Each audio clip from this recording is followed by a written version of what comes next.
야당은 지난 2일의 합의에 따라 경제활성화법 등의 정기국회 내 법안 처리에 적극 협조하라 라는 내용 이외에 한 건의 현안 브리핑을 하겠습니다.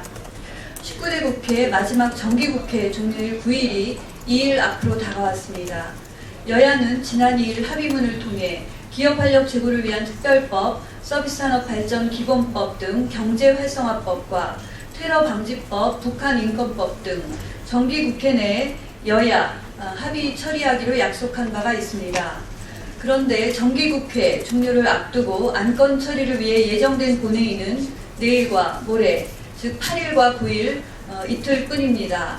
하지만 상임위별로 의결되어 법사위에 계류되어 있는 법안이 산적해 있는 것은 물론이고 지난 2일 여야 간에 합의하고도 처리하지 못한 시급한 법안들이 상임위에서 제대로 논의조차 되지 못하고 있습니다.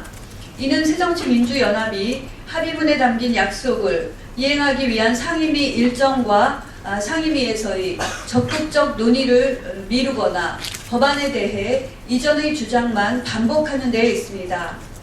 유능한 경제정당을 표방하는 새정치민주연합이 기업활력 제고를 위한 특별법, 서비스산업발전기본법 등 경제활성화법의 논의와 처리에 소극적이라면 일자리와 경제활성화를 원하는 국민의 기대에 무엇으로 부응할 것인지 묻고 싶습니다.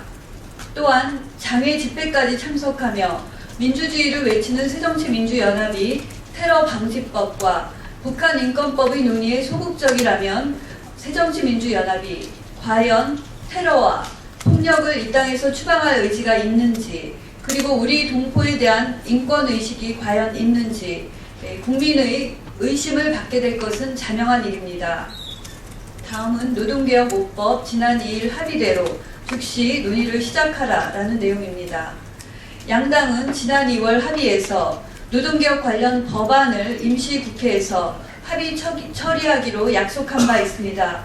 근로기준법, 기간제 근로자법, 파견근로자법, 고용보험법, 산재보험법 등 노동 5법은 노동시장의 불확실성과 양극화 해소, 그리고 사회 안전망 강화를 위해 반드시 필요한 법입니다.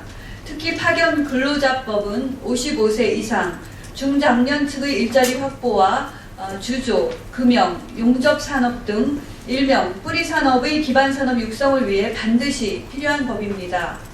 오늘 오후 신정기 도금조합 이사장 등 6대 뿌리조합 대표들은 파견 근로자 허용을 촉구하는 성명서를 새누리당 원유철 원내대표에게 전달한 바 있습니다. 이어 국회 정론관에서 성명서를 발표한 바 있습니다. 이는 노동 5법 입법을 촉구하는 현장의 목소리입니다. 노동 5법은 지난 9월 15일 노사정 대타협의 내용을 입법화한 것으로 새누리당 일방의 입장만 반영된 것이 아닙니다. 새정연 문재인 대표께서도 노동개혁이 필요하다라고 언급했음에도 불구하고 야당은 노동 5법 관련 논의를 거부하고 있습니다. 소수의 반노동개혁 세력, 대기업 귀족 노조를 대변하는 일부 세력의 입장과 함께하며 논의를 거부하는 새정연은 낡은 진보라 할 수 있습니다. 지난 2일 합의대로 새정연은 노동 관련 법에 대해 즉시 논의를 시작하여 임시국회 내에 합의 처리해야만 합니다. 새누리당은 오늘 12월 10일 오후 2시를 집회일로 하는 국회 임시의 집회 요구서를 제출한 바 있습니다. 집회 이유는 안건 처리 등으로 집회 요구자는 원유철 원내대표 외에 새누리당 156인의 의원입니다.